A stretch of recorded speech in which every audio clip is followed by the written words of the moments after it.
Prince Edward, Duke of Kent, is a first cousin of the late Queen Elizabeth II through his father, Prince George, Duke of Kent, King George VI's younger brother. He has remained in service of the Crown for 80 years, having inherited the title of Duke of Kent from his father at a young age.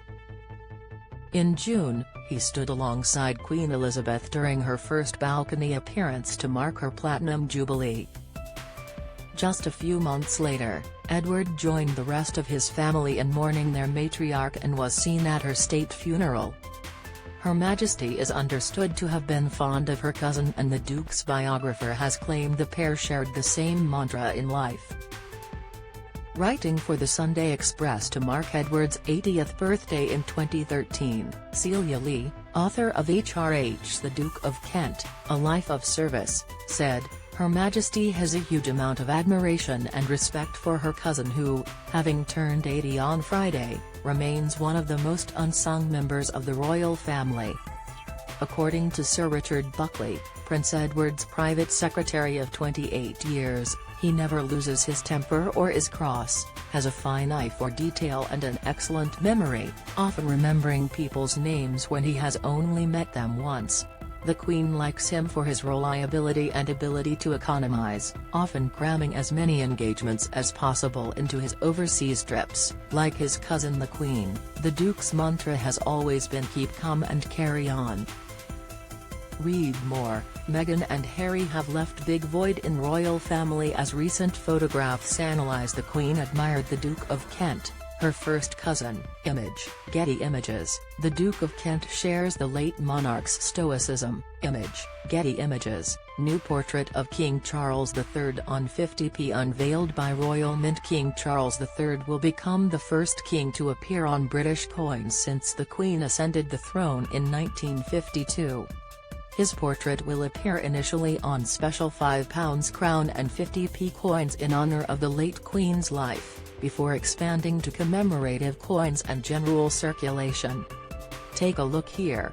Proof of Edward's dedication to his service came in 2013 when the Prince, who was president of the Stroke Association, suffered a mild stroke, having taken ill earlier in the week. He was taken to a hospital in London for assessment. A Buckingham Palace spokesman said at the time, "Has still being assessed and it's not thought to be serious." He said the Duke was feeling well and looking forward to resuming official engagements as soon as possible. According to Ms. Lee, the Duke was back to work 2 weeks later. Despite being hospitalized with a dislocated hip, the Duke later traveled to Australia. Image, Getty Images. Trending similarly, in 2015, despite being in hospital with a dislocated hip, he flew out a few days later for a week-long trip to Australia to attend April's Anzac Day commemorations.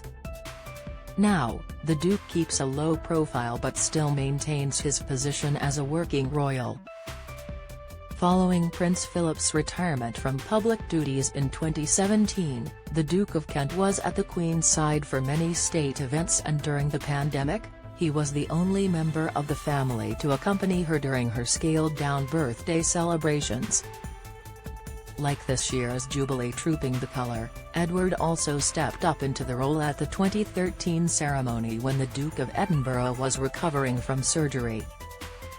The two cousins were previously described as whisper close confidants, and Edward has been praised for his tireless stoicism and work for the royal family. Don't miss. Meghan Markle admitted she has a food fixation on podcast Insight. Who is your favorite member of the royal family? Poll. Prince Harry obsessed with staying relevant over Prince George, revealed. The late Queen and the Duke were said to be close confidants. Image, Getty Images. At the time of his birth, he was 7th in the line of succession, now he is 40th. But, while the higher-profile activities of young royals such as Prince William and Princess Kate dominate the headlines, the Duke of Kent carries quietly on with his duties. Royal expert Richard Kay told the Daily Mail it would be hard to find another royal family member who embodies the qualities of loyalty and obligation to Queen and country more than Edward Kent. As vice-chairman of the Overseas Trade Board, and later of British Trade International, 1976 to 2001, Edward has undertaken more than 60 overseas trips to promote British trade and exports.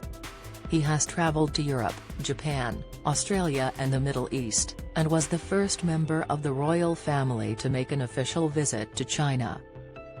He is involved with more than 140 different organisations which cover a wide range of issues, from commemorating the war dead to furthering the development of British technology and industry. Edward was president of the All England Club until last summer. Getty Images. Up until last year, he was president of the All England Club, which hosts the Wimbledon Championships. After presenting his last ever trophy to the men's singles champion, the Duke stepped down from the position he held for more than 50 years.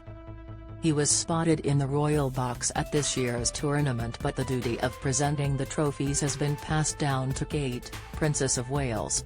In September, he joined his two siblings, Prince Michael of Kent and Princess Alexandra, at the state funeral for Queen Elizabeth. He was also at the following committal service at St George's Chapel in Windsor.